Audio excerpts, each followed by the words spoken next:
வணக்கம். Welcome to SSN ஆன்மீகம். நான் உங்கள் சங்கர நாராயணன். நமது முன்னோர்கள் கோவில்களில் சென்று வழிபட சில முறைகளை வகுத்துள்ளனர். அரச மரத்தை சுற்றுவதற்கு காலை 8 மணிக்கு முன்னால் உள்ள நேரம்தான் மிகச் சரியானதாகும். கொடிமரம் உள்ள கோயில்களில் முதலில் கொடிமரத்தை வணங்கி பின் கோயில் சந்நிதிகளை வலம் வந்து கடைசியாக கொடிமரத்தை சுற்றி வந்து கொடிமரத்தின் அருகே விழுந்து வணங்க வேண்டும். வேறு எங்கும் தரையில் விழுந்து வணங்கக்கூடாது என்பது முக்கியமான ஒரு விஷயமாகும். அதே போல ஆண்கள் 8 அங்கங்களும் தரையில் படும்படி சாஷ்டாங்க நமஸ்காரம் செய்ய வேண்டும்.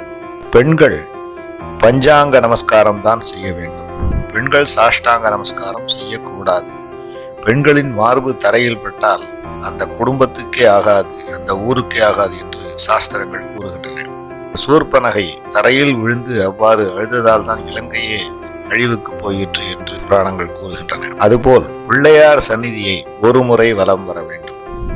சிவன் சந்நிதியானால் 3 முறை வலம் வர வேண்டும். பெருமாள் சந்நிதியையும் அம்பாள் சந்நிதியையும் 5 முறை வலம் வர வேண்டும்.